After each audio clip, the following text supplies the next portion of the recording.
Welcome back to Gopher Business. Last time, Pip learned a hard lesson about inflation. He discovered that simply saving his seeds in a jar wasn't enough. His hard-earned wealth was slowly melting away. He knew he needed to find a way to make his seeds grow, a way to turn one seed into many. But how?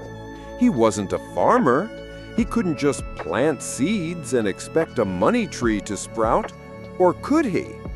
One sunny afternoon, wandering by the river, Pip noticed something. It was Barnaby, the strongest and most hard-working beaver in the entire forest. But Barnaby wasn't just building another small dam. He was working on something huge. Barnaby had a grand vision. He wanted to build the Great Forest Dam, a project so large it would create a new calm pond. This pond would attract more fish, grow tastier water plants, and make life better for everyone. But he had a problem. The project was too big for one beaver. He needed resources. He needed capital. "Pip," said Barnaby, "to build this dam, I need the strongest logs. To get those logs, I need to trade for the best acorns in the forest. If you help me now by giving me your acorns, I promise that when the dam is built, you will get a share of all the new wealth it creates." Pip thought about this. This wasn't like giving his seeds to the wise badger for a fixed payment. This was different. This was risky. What if the dam broke? What if the new pond didn't attract any fish? But what if it worked? As he was thinking, two squirrels, Chatter and Scurry, scampered up to him. "Pip, are you crazy? You should eat those acorns. A snack in the paw is worth more than a pond in the future," they squeaked before scurrying away. Their words made Pip hesitate, but he looked at Barnaby's honest eyes and his detailed blueprint. He remembered his melting jar of seeds. He knew he couldn't just do nothing. He had to take a calculated risk. In return for his acorns, Barnaby didn't just say thank you. He went to the edge of the forest, carefully dug up a small, healthy oak sapling, and gave it to Pip. "This is yours now," the beaver said. "This little tree represents your piece of our project. As our dam succeeds, this tree will grow. It is your share." Months passed. The seasons changed. Pip watched as Barnaby worked day and night on the dam.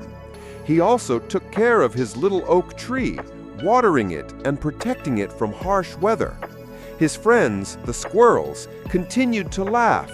"Look at Pip," they'd say. "He traded all his acorns for a stick in the mud." And then, one day, it was finished.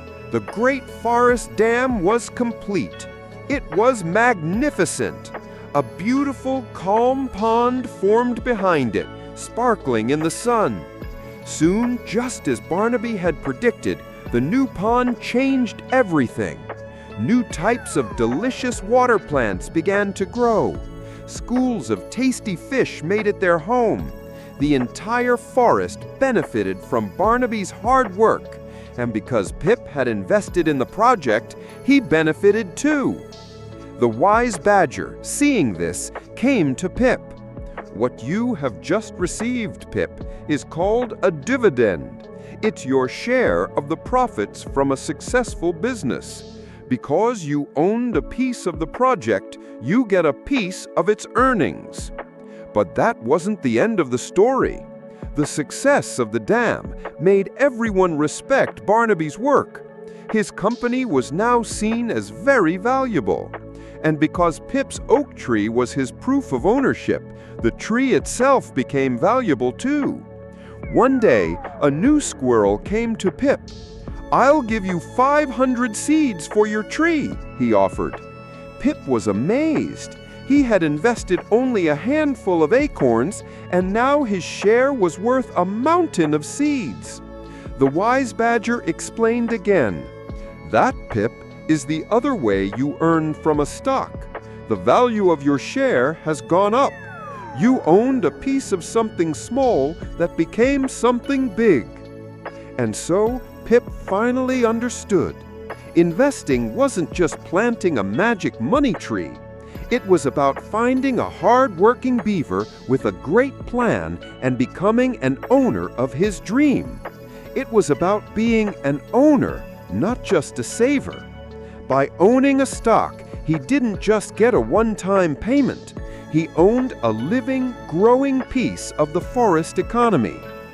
Pip's journey into investing had just begun. He learned how to make his savings grow, but he also started to wonder, what if he had put all his acorns into a project that failed?